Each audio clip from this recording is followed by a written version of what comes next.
आज हमने जो है कल फर्स्ट चैप्टर जो है उसको कंप्लीट कर लिया था, ठीक है, जिसमें हमने काइनेटिक थ्योरी ऑफ गैसेस को स्टडी किया। आज हमने सेकंड चैप्टर शुरू करना है, ठीक है। ये सेकंड चैप्टर मैं शुरू कर रहा हूँ उसके कोर्स आउटलाइन के मुताबिक, ठीक है। वैसे बुक के अंदर जो सेकंड चैप्टर है वो स्टैटिस्टिकल मैकेनिक्स का, ठीक है। लेकिन हाँ, वो स्टैटिस्टिकल मैकेनिक्स जो है वो आपके कोर्स आउटलाइन के अंदर जो है वो एंड के ऊपर दी हुई है, इसलिए हम इसको एंड के ऊपर जो है वो स्टडी करेंगे। यहाँ पर अब हम चैप्टर नंबर सेकंड जो है वो जिसके मुताबिक कर रहे हैं हीट एंड थर्मोडायनेमिक्स, और ये बुक का 10th चैप्टर है।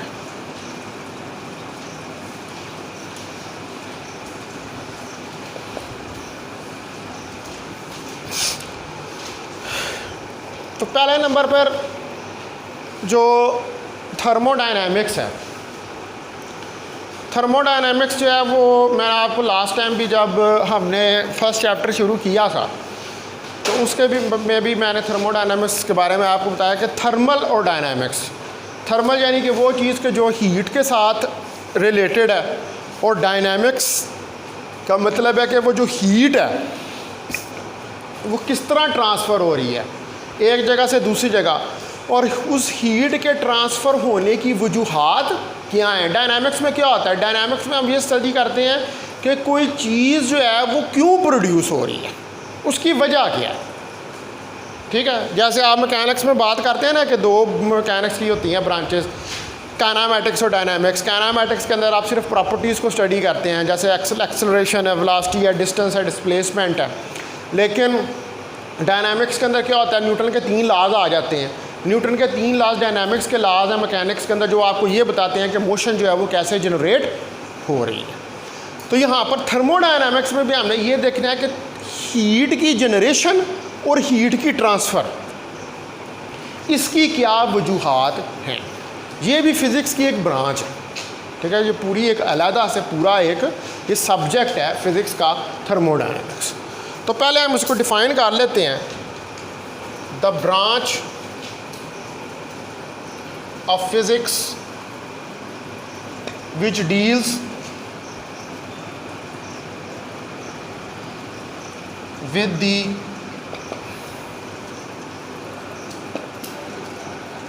transformation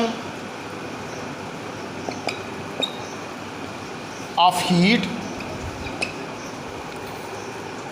into mechanical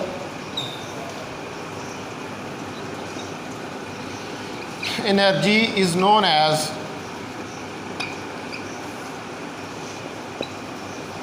thermodynamics.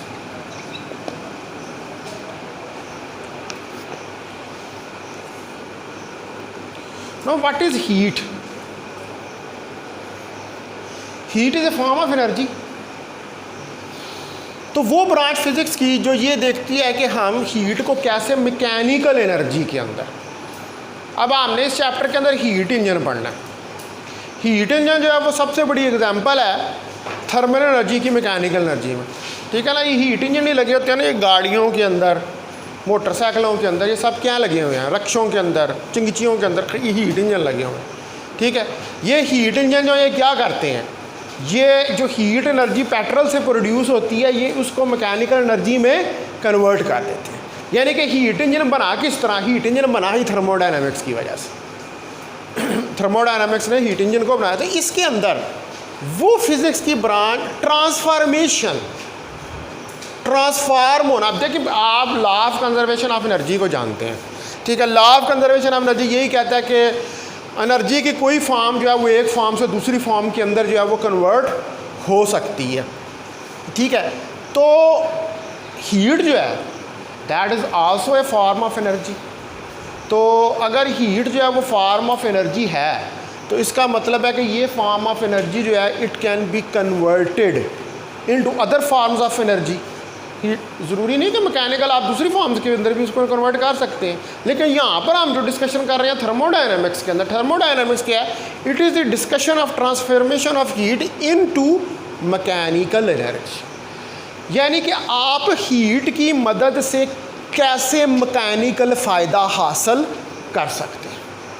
समझ आ रही है बात? मैकेनिकल फ़ायदा यानी कि मोशन। इंजन क्या करता है? इंजन की वजह से मोटरसाइकिल चलता है, गाड़ी चलती है ना, मोशन आती है, मैकेनिकल एनर्जी आती है। तो थर्मोडायनामिक्स जो है वो हीट को मैकेनिकल एनर्जी में कन्वर्ट करने के अंदर बहुत अहम किरदार अदा करती है। सारा डिस्कशन ही इसके अंदर होता है कि आप कैसे हीट को मैकेनिकल एनर्जी के अंदर जो है वो कन्वर्ट करते हैं। अब हमारे पास जो है डेली लाइफ के अंदर large amount of raw energy जो है वो अवेलेबल होती है। ये आप कूड़ा करकट, ये सब गंद मंद जो फेंक देते हैं, ये सब भी एनर्जी है। पूरी कायनात जो है वो एनर्जी है, ठीक है, हर तरफ है ही एनर्जी है पूरी। ये एनर्जी फोर्स एनर्जी, ठीक है, वो फोर्सेस बनी थी तो कायनात बनी थी, तो हर तरफ एनर्जी है। अब वो एनर्जी जो हर तरफ फैली हुई है, हमें उसको यूटिलाइज करना नहीं आता। आपके पास जितने इस कायनात के अंदर अल्लाह ताला ने एनर्जी के रिसोर्सेज रख दिए हैं, अगर इंसान, हम अभी उसका 0.1% भी यूज़ नहीं करते, हम उसका 0.1% भी यूज़ नहीं करते, और आप देख लें कि हम टेक्नोलॉजी में कहाँ तक पहुँच गए। तो अगर अब इंसान जब वो 1% से ऊपर यूज़ करना शुरू कर दे तो फिर तो तबाही माजे आगे मची हुई है। अभी हम 0.1% भी उसका यूज़ नहीं कर रहे। इंसान के पास अभी इतना नॉलेज नहीं है, ह्यूमन बीइंग के पास इतनी लर्निंग नहीं है कि इतनी एनर्जी जो अल्लाह ने पूरी कायनात के अंदर फैला दी है उसको इस्तेमाल करना जान ले। वो ये पूरी रिसर्च है कि how to convert energy for your use. जितनी एनर्जी अवेलेबल है उसको कैसे आप यूज़ करेंगे। तो थर्मोडायनामिक्स उसके अंदर एक छोटा सा न होने के बराबर का एक पोर्शन है कि जिसके अंदर हम ये देखते हैं कि जो हमारे पास रॉ एनर्जी अवेलेबल है या जो हमारे पास एनर्जी अवेलेबल है, हम हीट एनर्जी जो अवेलेबल है, हम उसको किस तरह मैकेनिकल एनर्जी के अंदर कन्वर्ट करें। ठीक है, तो हमारे पास डेली लाइफ में, इन आवर डेली लाइफ, ये जो रोज़मर्रा की ज़िंदगी है इसके अंदर a lot of raw energy is available. हमारे पास बहुत ज़्यादा एनर्जी जो है वो रॉ एनर्जी जो है वो अवेलेबल है, which is liberated, which is also liberated from the nucleus of an atom। अब न्यूक्लियस के पास भी बहुत ज़्यादा एनर्जी होती है। आइंस्टाइन एनर्जी मास रिलेशन E=mc², सारा क्या है? न्यूक्लियस की एनर्जी को बता रहा है। ये न्यूक्लियर एनर्जी नहीं आप यूज़ करते, जिसका एटम बम बना हुआ है, ठीक है, बिजली भी बन जाती है उससे। We are not able to utilise this raw energy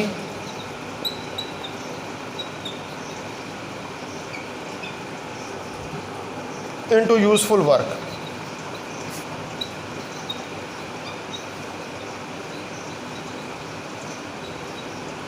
तो हम ये जो रॉ एनर्जी है इसको यूज़फुल वर्क के अंदर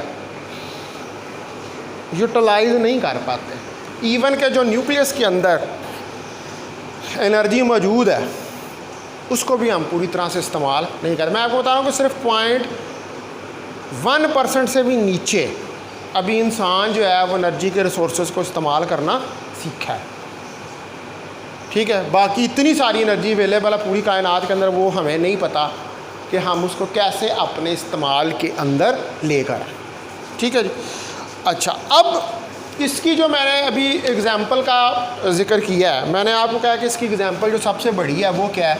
वो हीट इंजन है। हीट इंजन का बेसिक काम क्या है? हीट इंजन क्या करता है? हीट एनर्जी को कन्वर्ट कर देता है मैकेनिकल एनर्जी में, ठीक है। वो डिवाइस कि जो हीट एनर्जी को मैकेनिकल एनर्जी में कन्वर्ट कर दे। ये आपने हीट इंजन पढ़ा हुआ है फर्स्ट ईयर के अंदर, आपको याद होगा। हीट इंजन क्या है? ये वो डिवाइस है, थर्मोडायनामिक डिवाइस है जो हीट एनर्जी को मैकेनिकल एनर्जी में कन्वर्ट कर देती है, ठीक है। This is a device which converts heat energy into mechanical energy। इसकी मदद से आप हीट एनर्जी को मैकेनिकल एनर्जी में कन्वर्ट कर लेते हैं। जैसे हमारे पास पेट्रोल इंजन होता है, डीजल इंजन होता है, ठीक है। For example petrol engine and diesel engine. Gas के इंजन भी होते हैं।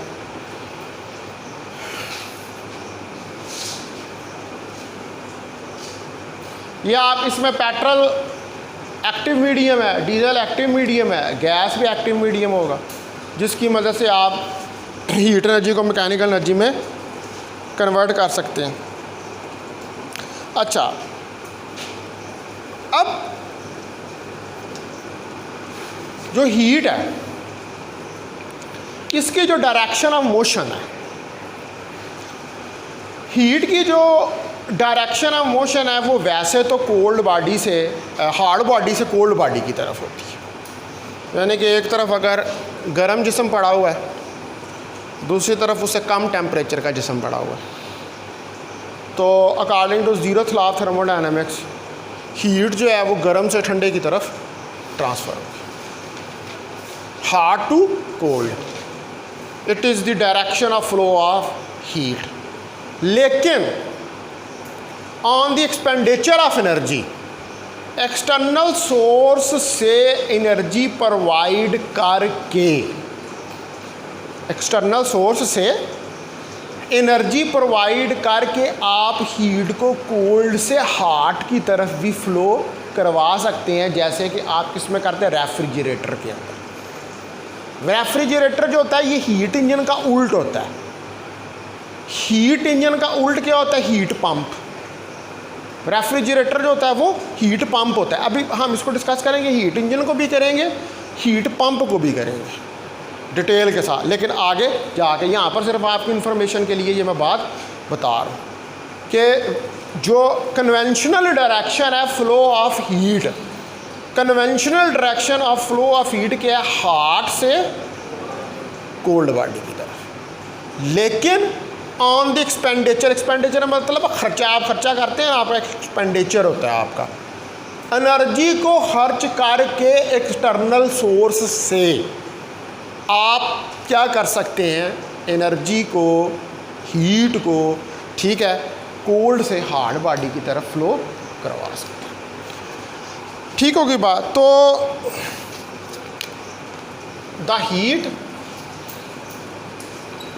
is a form of energy। Heat क्या एक फॉर्म ऑफ एनर्जी है which always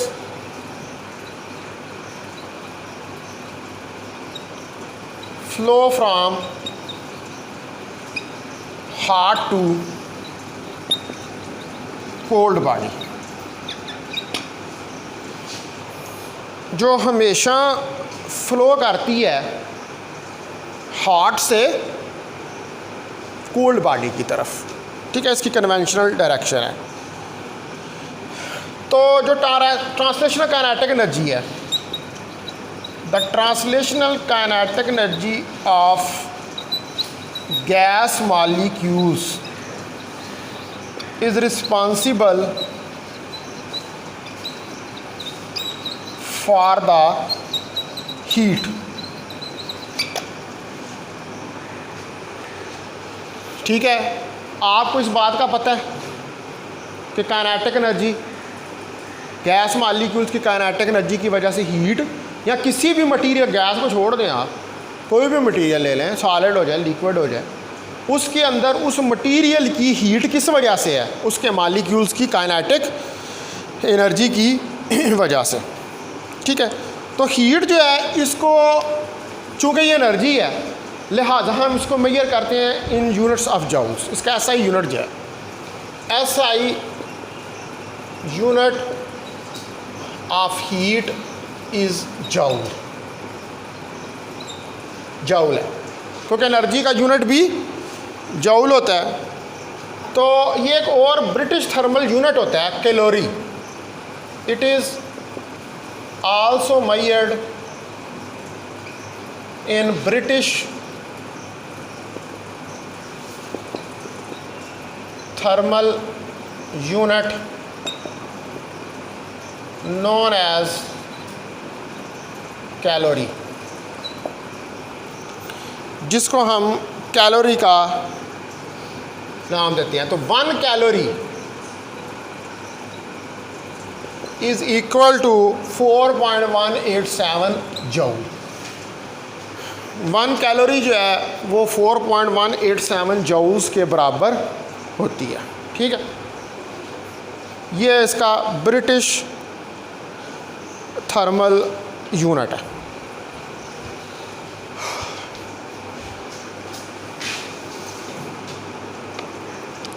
Now we will discuss an other concept। ये हम कुछ रिव्यू कर रहे हैं प्रीवियस कंसेप्ट्स का, क्योंकि थर्मोडायनामिक्स को समझने के लिए ये जो प्रीवियस कंसेप्ट्स हैं इनका पता होना हमें ज़रूरी है। अब इसके अंदर हम एक कंसेप्ट देखेंगे, स्पेसिफिक हीट। स्पेसिफिक हीट,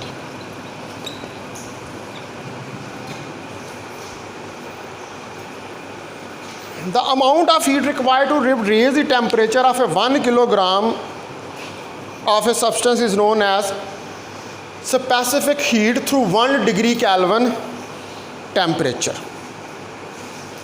तो वो अमाउंट ऑफ हीट, वो हीट की मिकदार, वो अमाउंट ऑफ हीट या हीट की मिकदार जो आपको किसी सब्सटेंस के 1 किलोग्राम का, यानी आप किसी सब्सटेंस का 1 किलोग्राम लें और उस 1 किलोग्राम का 1 डिग्री केल्विन टेम्परेचर बढ़ाने के लिए आपको जितनी हीट रिक्वायर्ड है उसको हम स्पेसिफिक हीट कहते हैं। आपने एक सब्सटेंस लिया, उसका 1 किलोग्राम लिया, अब कहता है जिसकी स्पेसिफिक हीट निकालो, इसकी हरारत मखसूसा इसको कहते हैं उर्दू के अंदर, स्पेसिफिक मखसूस। इसकी स्पेसिफिक हीट निकालो, कैसे निकालेंगे? 1 किलोग्राम उस सब्सटेंस का लेना पड़ेगा, देखना पड़ेगा कि उस 1 किलोग्राम के सब्सटेंस का 1 डिग्री केल्विन टेम्परेचर बढ़ाने में कितनी हीट लगती है। 1 डिग्री केल्विन थर्मामीटर से चेक कर सकते हैं कितनी हीट पे 1 डिग्री केल्विन टेम्परेचर हो रहा है उस 1 किलोग्राम का। तो हम कहेंगे what is this? This is specific heat.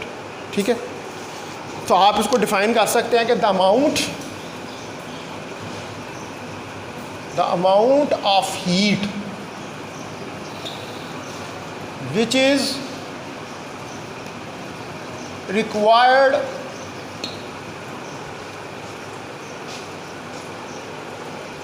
to raise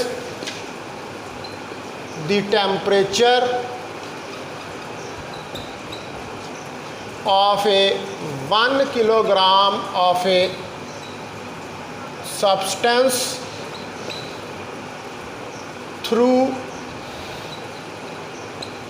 1 degree Kelvin temperature is known as specific heat.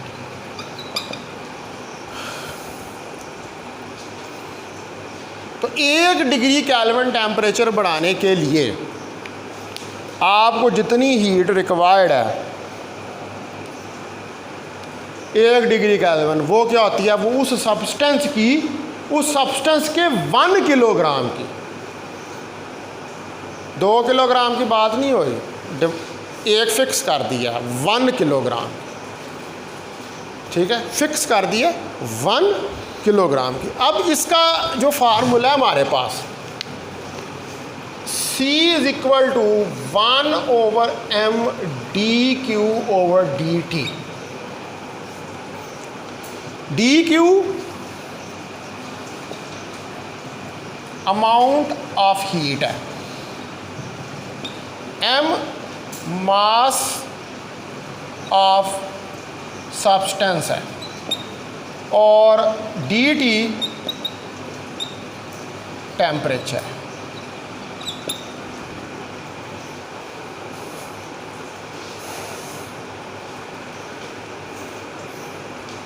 तो ये हमारे पास इसका जर्नल फार्मूला है।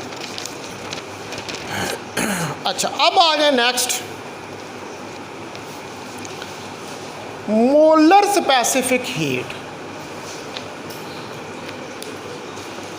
ये सिर्फ स्पेसिफिक हीट थी, ठीक है। अब हम बात करेंगे मोलर स्पेसिफिक हीट की।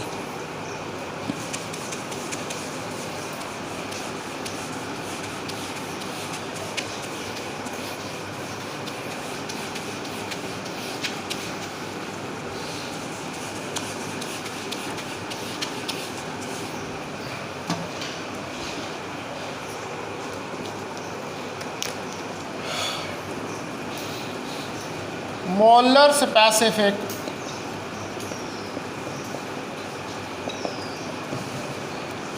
अब मोलर स्पेसिफिक हीट जो है, इसको इंट्रोड्यूस करवाने का मकसद क्या है कि जब स्पेसिफिक हीट मौजूद है तो अब देखें कि असल में मसला ये है,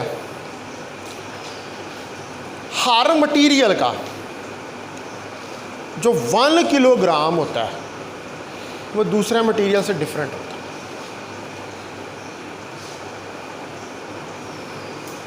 हर मटीरियल का 1 किलोग्राम दूसरे मटीरियल से मुख्तलिफ, उसमें नंबर ऑफ एटम्स चेंज हो जाएंगे, molecules.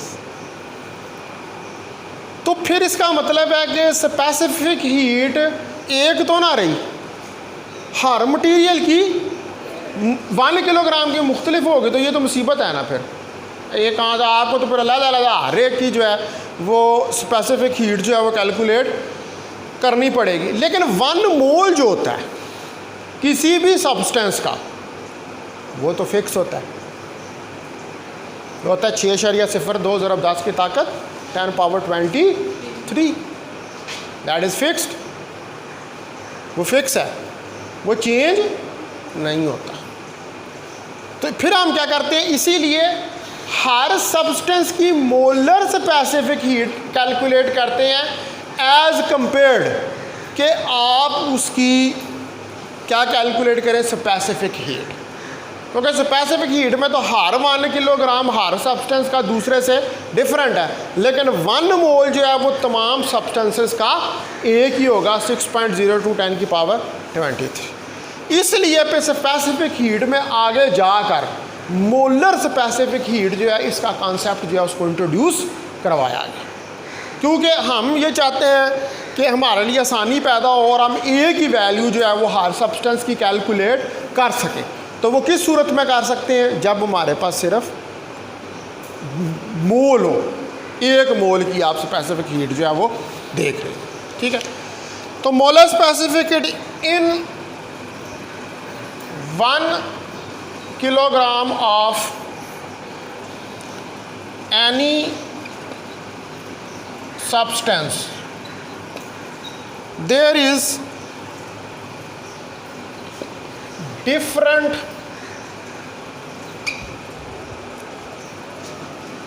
number of molecules or atoms.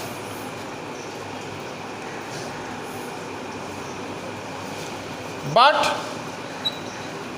1 mole of a substance contain 6.02 to 10 की power 23 atoms per atoms are molecules.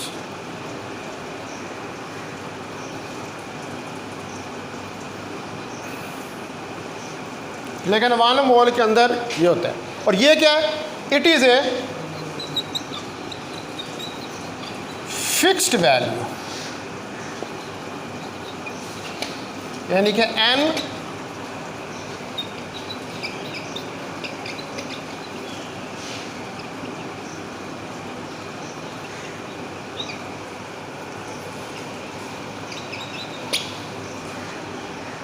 ये क्या, ये हमारे पास एक फिक्स वैल्यू है, तो इसलिए हमें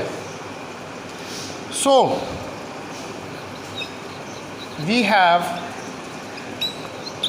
to use molar specific heat. तो इसलिए फिर हमें मोलर स्पेसिफिक हीट जो है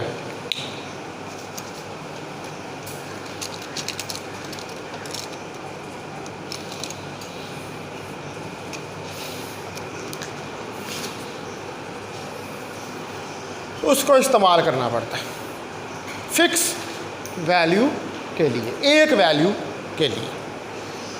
अच्छा, अब जो इसको डिफाइन अगर हम करें तो the amount of heat which is required to raise the temperature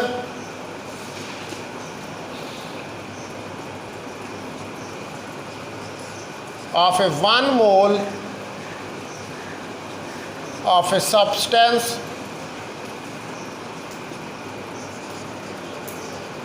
through 1 degree Kelvin temperature is known as molar specific heat.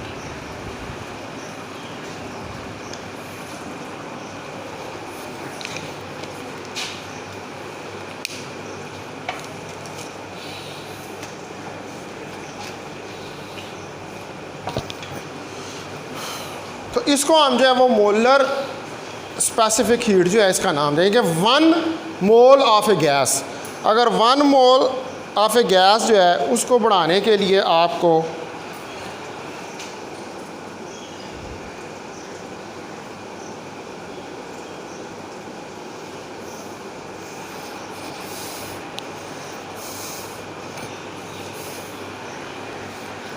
जितनी अमाउंट ऑफ हीट रिक्वायर्ड है उसको मोलर स्पेसिफिक हीट का नाम हम देते हैं। ठीक है जी, अब इसका जो फार्मूला है CM 1/n dQ/dt।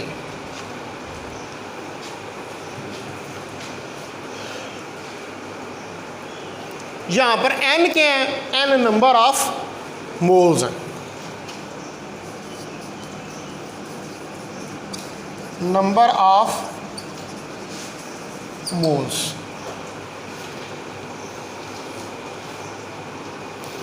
अब हमारे पास 2 किस्म की स्पेसिफिक मोलर स्पेसिफिक हीट्स होती हैं, ठीक है।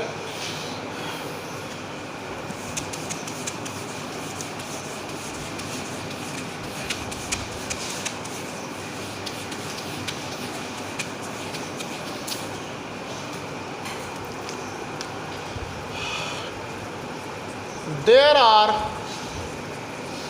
2 types of molar specific heats. Number 1, molar specific heat eight constant pressure, यानी कि जिसको हम CP का भी नाम देते हैं। Number 2 molar specific heat at constant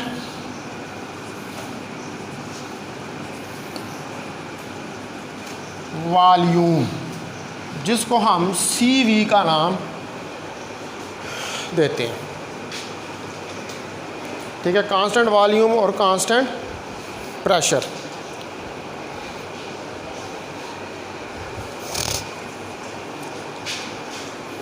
तो अब ये हमने 1 बाई 1 करके इनको स्टडी करना है। तो पहले हम देखते हैं, पहले नंबर पे molar specific heat at constant pressure.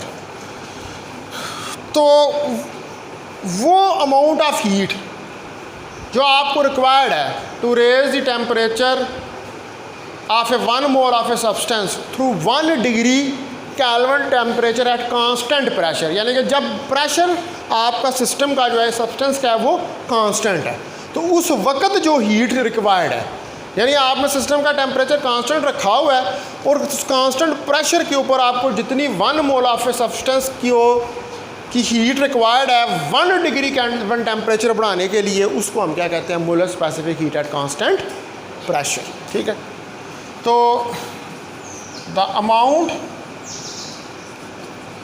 Heat which is required to raise the temperature of a 1 mole of a substance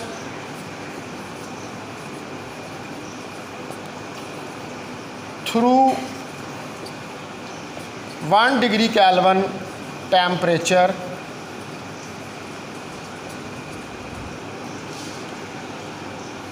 eight constant pressure is known as molar specific heat CP at constant pressure। तो CP 1/n dQ/dt।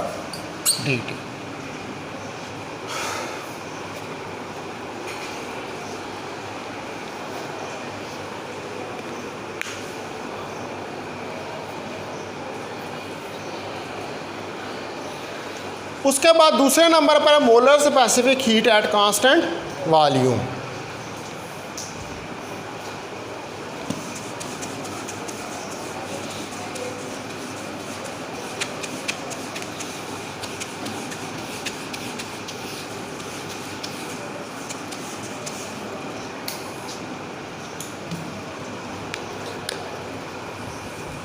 तो अब second देखें कि the amount of heat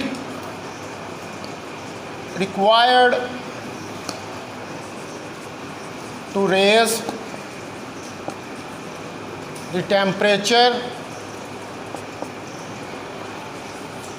of a 1 mole of a substance through 1 degree kelvin temperature at constant volume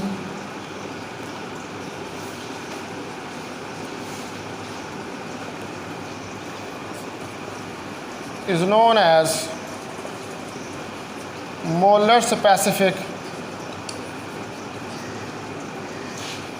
heat CV at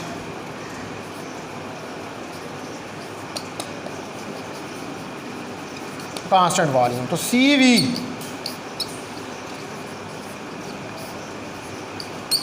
इसके बराबर। अब इसमें क्या करते हैं, उसमें आपने प्रेशर को कांस्टेंट किया था, यहाँ पर आप वॉल्यूम को कांस्टेंट कर देते हैं, यानी कि वॉल्यूम को कांस्टेंट करके देखते हैं कि आपको कितनी हीट रिक्वायर्ड है। ठीक है, टेम्परेचर को रेज करने के लिए 1 mole of a substance through 1 degree kelvin. तो ये दोनों स्पेसिफिक हीट्स जो हैं वो हम इस्तेमाल करेंगे। अब एक रह गया टॉपिक, लेकिन टाइम उसमें ओवर हो गया है। जो भी हम रिव्यू कर रहे हैं कॉन्सेप्ट्स का बेसिक, उसमें स्पेसिफिक हीट ऑफ सॉलिड रह गई है, वो अब फिर मैं इसको कल डिस्कस करूँगा। ठीक है, उसके बाद फिर हम जो है वो फर्स्ट लॉ ऑफ थर्मोडायनेमिक्स जो है उसके ऊपर आएंगे। ठीक है, and then second law of thermodynamics.